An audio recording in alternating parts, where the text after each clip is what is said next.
बहन कुमारी मायावती जी, जिन्होंने अपना पूरा जीवन त्याग और बलिदान करके पहली बार नीला झंडा, जिस पर पहले हाथी छपा था, लेकिन बीच में जातवादी, सामंतवादी, पूंजीवादी ताकतों ने उसको बंधक सा बना लिया था। लेकिन दोबारा से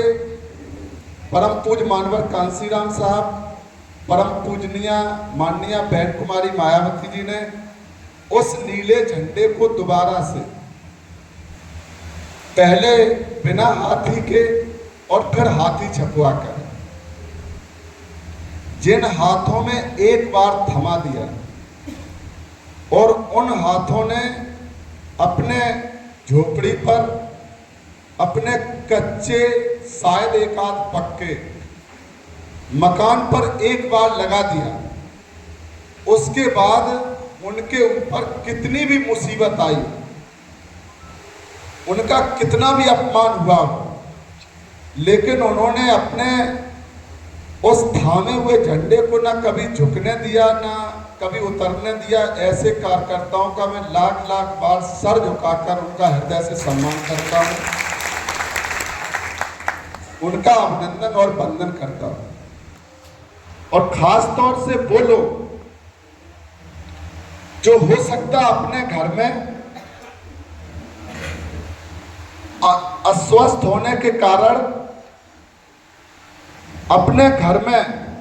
अपनी चारपाई से उठकर एक गिलास पानी पीने लायक भी उनके शरीर में क्षमता ना बची हो, लेकिन जब भी बहुजन समाज पार्टी की बैठक की सूचना उन्हें कहीं से मिल जाती है, हो सकता जब वो फोल्डर में नहीं है तो सूचना ना दी जाती हो, लेकिन कहीं से भी उन्हें उड़ती उड़ती भी सूचना मिलती है, तो वो परम सम्माननीय बहन कुमारी मायावती जी के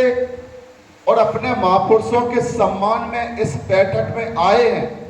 उनका मैं उनके चरणों में अपना सर झुकाकर उनका हृदय से सम्मान करता हूं। और साथ साथ ऐसे अपने युवा बेटों का, जब पूरे देश में इस बात की लहर फैला दी गई कि जय भीम बोलने वाले बेटे आज भटक गए,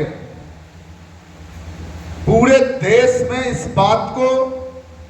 विरोधियों ने फैलाने का काम किया कि आज बहुजन समाज पार्टी में और माननीय बहन कुमारी मायावती जी के साथ उत्तर प्रदेश के देश के बेटे जो अभी कुछ बालिग हैं, कुछ नाबालिग हैं, कुछ के मूंछ निकली है, कुछ के वो निकालने का प्रयास कर रहे हैं, निकली नहीं है, और उनको कहा गया कि ये सब भटक गए हैं। और जब मैं बैठकों में देखता हूं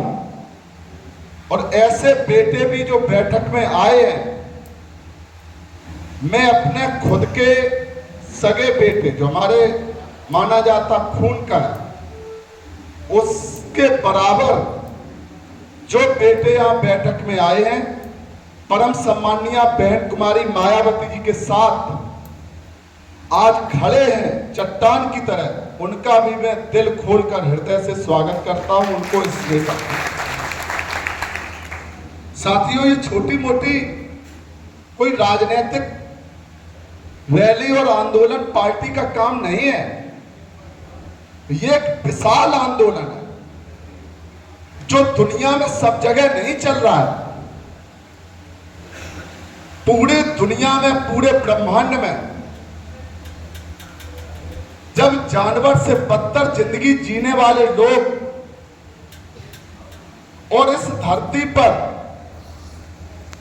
जितने भी भगवान हैं, कोई ना कोई किसी धर्म को मानता है और उसमें किसी ना किसी भगवान को वो मानता है, उसमें उनकी आस्था होती है। हम सभी धर्मों का सम्मान करते हैं, सभी भगवानों का, सभी महापुरुषों का सम्मान करते हैं, लेकिन इस बात को जरूर कहना चाहते हैं कि सभी भगवान महापुरुषों के धरती पर आने के बाद भी भारत के करोड़ों और लगभग 7 करोड़ से ज्यादा लोग भारत में जानवर से बदतर अछूतों की जिंदगी जीते थे। अगर उनको किसी ने इंसान की जिंदगी दी है तो परम पूज्य बाबा साहब डॉक्टर भीमराव अंबेडकर जी। इसलिए हम परम पूज्य बाबा साहब डॉक्टर भीमराव अंबेडकर जी के चरणों में एक बार नहीं, 1,00,000 बार, करोड़ों बार अकेला अपना सर ही नहीं झुकाता हूं। हम उनके चरणों में सर झुकाने के साथ साथ ये प्रतिज्ञा लेते हैं कि जब जब अगर हम धरती पर आए तो परम पूज्य बाबा साहब डॉक्टर भीमराव अंबेडकर जी के त्याग और बलिदान के कर्ज को चुकाने का काम करें। परम पूज्य बाबा साहब डॉक्टर भीमराव अंबेडकर जी जब उन्होंने संघर्ष का रास्ता अपनाया तो उस समय